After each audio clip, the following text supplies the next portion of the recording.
I'm making a game where you play as an ant colony, and this time I've been working on a level generator. Basically, the anthill colony needs to exist within an area of the world, like a back garden or a forest. And this area needs to have resources that your ants can go and collect, and also hazards like enemy bug nests and perhaps different kinds of terrain as well. Up until now, my level generator has been pretty basic. It was basically just sort of cobbled together in a rush so that I could have something to playtest with. But the time has come to do this properly, and despite how big and complex this level might seem as you're looking at it now, actually, it was made using some very simple rules. In fact, I think you'd be surprised just how simple level generation can be. And by the end of this video, you're going to have a strong understanding of how this sort of thing works. I started by dividing the level into a grid of smaller squares, which I'm calling chunks. Each of these chunks can be given a recipe, a simple series of steps that it will follow to generate its own contents. For example, let's place a castle chunk in the middle, and this very simply just places your ant castle in the middle. This is the central building of your ant colony from which you expand. And now let's build on that by adding some enemy burrow chunks. This is where enemy creatures, enemy bugs and critters and all sorts of things are going to spawn from, and they're going to move towards your castle and attack it in waves every day. As you can see here, this chunk has a little bit of randomness in it. I've offset the position of each of the burrows by a few tiles randomly within each chunk. And randomness like this is gonna be a crucial part of the whole level generation process. For example, let's imagine we wanted to make a forest chunk. That is an area of ground that's full of randomly placed trees, or in this case more like sprigs of grass and weeds, because we are dealing with ants after all. The recipe for this chunk is simple. We're just going to place down some of these sprigs. But because we add some randomness as we go, the results can be quite complex. So to start with, I'm going to call this step a clump. The sprigs have been placed in a random blob, but the algorithm to do this has tried to pack them as close together as possible, and that creates this little clump of sprigs here. Whereas this step I'm calling a scatter, and it's the same kind of idea, but instead of trying to pack them all in close together, we're trying to spread them out a little bit. And when you put a clump and a scatter together, you get this more organic looking pattern, where the sprigs get more concentrated to the middle and then sort of spread out. Now, one of the advantages of this chunk-based approach to generation is that we can also allow each chunk to modify neighbor chunks by adding steps to them as well. I'm calling this modifiers, when one chunk modifies its neighbor chunks. And so here you can see I've added 3 modifiers in random neighbor chunks that add a couple more sprigs. And this overall creates a much more natural looking uneven pattern. And each time we regenerate it looks quite a bit different despite following the same recipe. So let's now consider a slightly different chunk. This one I'm calling the resource chunk, and it's basically going to place down one larger resource or 2 larger resources, and then around those it will cluster a smaller version of the resource. So here we have this clay rock, and around it we're placing these little clay pebbles. And for good measure we'll also throw in a little modifier on the side that adds 2 more pebbles. And once again, if we regenerate this chunk a bunch of times, you'll see that it looks quite different each time.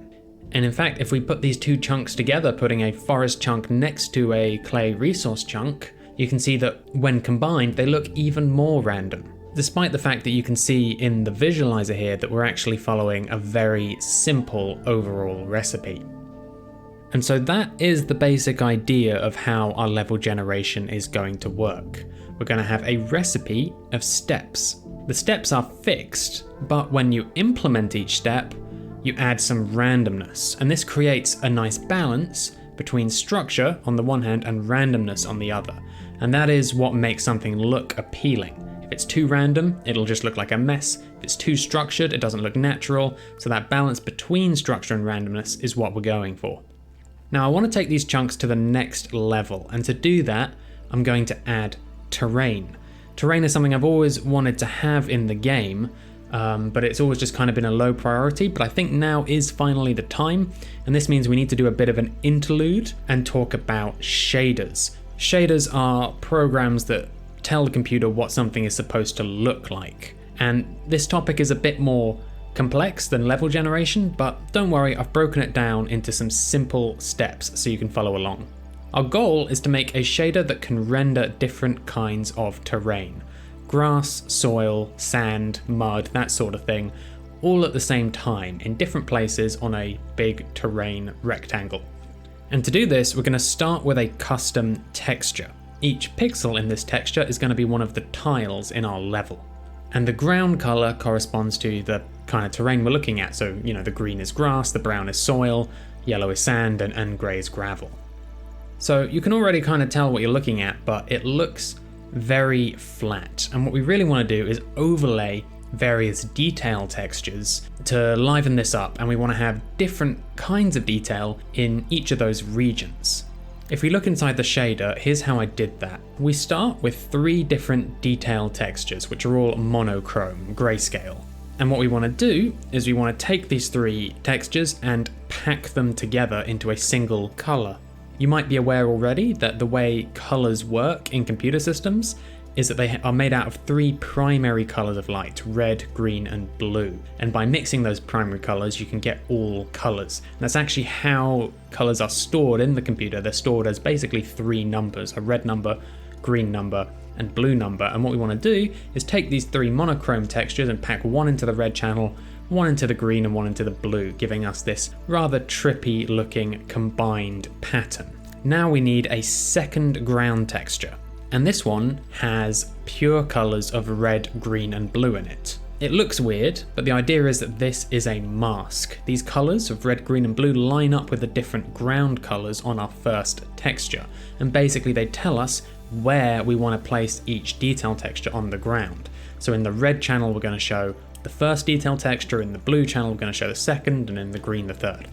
And in fact, it's very simple to do this. We basically just multiply the 2 channels together, and then we've only got to make some minor modifications to the numbers that come out the other end, convert them into grayscale and adjust their brightness a little bit, and we end up with this spliced detail texture where the right details are appearing in the right places. We can then use this detail texture to darken our original color texture, and we get this effect. So this is looking much better. The sand has, waves in it. The gravel has little stones in it. It's a big improvement, but it still overall feels very rigid, and that's because we have these very sharp dividing lines between the different colors. Now you could use blurring to sort of blend these together and make it look more natural. A lot of games do that, but the game I'm making is more sort of a cell shaded cartoon style, and so instead I'm going to use distortion. Basic idea is we take a tiling noise texture like this one, and we just add it to the UV coordinates. There's a lot of nodes here. This might look very complicated, but really I'm just tweaking all the numbers to get everything into the right range so it looks exactly how I want it. Altogether, the idea is just we're going to add this noise texture to the coordinates. And that looks like this. You can see here that we distort the ground texture, and then we multiply that ground texture in with a detail map. And here is the final result.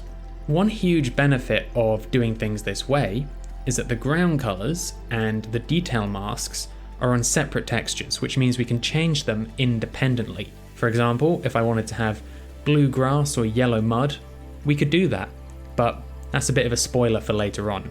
First, there's a bit of an elephant in the room. We've got nice looking mud, sand, and gravel here, but we still need to add grass, and a flat detail texture isn't going to cut it. We need a 3D effect.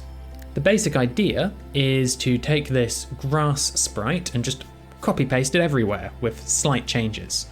However, this is going to be very slow if you don't do it right. Good grass cover needs to have something like 10,000 sprites to fill the screen. and your CPU really doesn't like doing 10,000 repetitions of pretty much anything. To make this run fast, we're going to have to use the graphics card, the GPU. And we do that by taking advantage of repetition. Basically, each piece of grass is identical to all the other ones, except for a few things. They have a different position, and also, rotation and scale, and also a different color. But otherwise, all the data that you need to draw each piece of grass is identical. And so what we do is we create a big data buffer that contains only this information: the position, rotation, scaling, and color of each grass sprite, because this is the data that changes between grass sprites. And we initialize the buffer to have all the information for each piece of grass we want to show. And we can now use a powerful function called drawMeshInstancedIndirect. And to be honest, you don't need to worry about the details, you just need to know that this tells the graphics card to render that piece of grass 10,000 different times simultaneously. And each time it's looking at a different section of that data buffer we made, so it can be drawn in a different position with a different color. And the result is this. Rendering all of this grass has almost no burden at all on the frame rate, because we're using the GPU to make it efficient. And now we've just got to initialize this grass only on the grassy bits of our terrain map. And this is our final terrain effect. Okay, that's the most complicated part of the process done. Now we can return to level generation. Let's reconsider that forest chunk we made earlier and add some terrain to it. The most obvious thing to do is to just fill that chunk with a square of grass. But obviously, this doesn't look natural at all. We want to add some randomness to this step as well. So I distort the grass placement using a noise map. Basically, it's the same technique I used earlier to distort the terrain. And this gives us these organic looking terrain blobs. This is another example of having a recipe with a fixed step, draw a region of terrain, but then within that step you have randomness. And if we apply this to each of the chunk modifiers as well, we get this effect. Or alternatively, we can do the inverse, and we can initialize everything to be grassy and then clear that grass around the clay. I'm really starting to like these chunks. I think they're looking a lot better, but clearly there's a big gap between this and a completed level, so we're going to have to go further.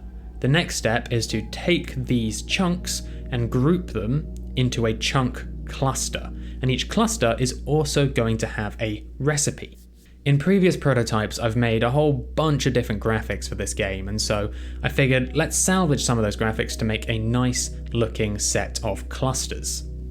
Here I started with some simple terrain. Clusters are 3x3 chunks in size, and so we're going to fill these chunks with mud terrain to start with, and then in the middle chunk we're going to fill that with grass. Then we can spawn this large rotting stump graphic in the center. This is going to be the centerpiece of the cluster. Then we are going to scatter some mushrooms clumped around it. And these mushrooms are told that they have to spawn on the grass. And then we're going to scatter some twigs around it as well, but this time we're going to tell the twigs that they need to spawn on the mud. Now let's add some modifiers. Each modifier adds another island of grass, and then also adds a couple of mushrooms to each island. And this is our finished centerpiece chunk. But we can go further. Let's place a couple of extra chunks in random spaces around it. These resource chunks are going to have some grass on them, and then also some mushrooms of a different kind for some visual variety. There is one more step I want to do. Remember how I said earlier that we can control the color of all of the terrain on the level. So let's do that and tint the grass created by this cluster to a more bluish color, since this is meant to be a sort of a dank and swampy area with rotting wood in it. I think a colder looking grass color would fit the scene a bit better. And that is our finished cluster. I think it looks awesome, and it has a very organic feel despite being made out of ultimately just a few lines of code. And that's because of the power of our underlying idea here, which is that we start with a recipe of steps, and each of those steps, when they're applied, introduces some randomness. And then the next element of this is that that whole recipe of steps can then be grouped together to make a new step, a bigger step. And these bigger steps can then be used in a bigger recipe. So chunks get grouped into clusters, and then clusters get grouped into levels. Kind of like a fractal, where we're doing the same sort of thing multiple times, but at different scales. And in fact, we could even take this a step further, and we could randomize our level recipes using an even higher tier of recipe. If we wanted to make a roguelike style mode to our game, the roguelike randomizer could generate your level recipe with some modified tweaks to it, and then the level breaks down to clusters, and the clusters to chunks, and the chunks to individual steps. Anyway, let's not get ahead of ourselves. We still have to make some more clusters. So next I made this beehive cluster. It has a forest chunk of lavender flowers in the middle, and around it are 3 beehive chunks that place hives and honeycombs. And of course, all of these chunks also add some modifiers around them for a bit of extra spice. I also made this vegetable patch cluster, which, thinking, from more of a gameplay perspective here, it provides an early source of food to your colony. And similarly, I made this clay cluster, which is going to provide clay, which is an important resource as well for your colony. And so at this point, I figured I had enough clusters to combine them to make a full-sized level recipe. And considering that this level is just a placeholder, I think the results are really good. Your ant colony will start off in this middle section here, and then you can explore outwards and find various resource types in the various clusters around it. And these resources are also guarded by enemy creature nests, and so as you harvest the resources, you'll also need to build defenses because of the enemies that you aggro. Loads could be done to improve this level generator further, but for now, it's good enough for me to properly test the gameplay. So, what's next? Well, I still need to add some more buildings to the game so that your ants can do more things and have more uses for the resources that you're gathering. And to be honest, I'd like to make some overall improvements to how industry works. And once that's done, it's really just a matter of playtesting and balancing it out, and hopefully I can put out a prototype in the not too distant future. Don't get your hopes up too high, it is ultimately just going to be more of a proof of concept at this stage. There's still a whole bunch more development to do before it's a finished game, but I'm a big believer in sharing my progress, and I want people to be able to play what I have so far and then give feedback as to what they want to see in future videos and future development cycles. Anyway, if you want to stay up to date, then be sure to subscribe to the channel. And remember that you can join the Discord server, where I post a daily devlog that follows everything that I'm doing each day, and also you can chat with me as I develop. That's all for now. Thanks for watching.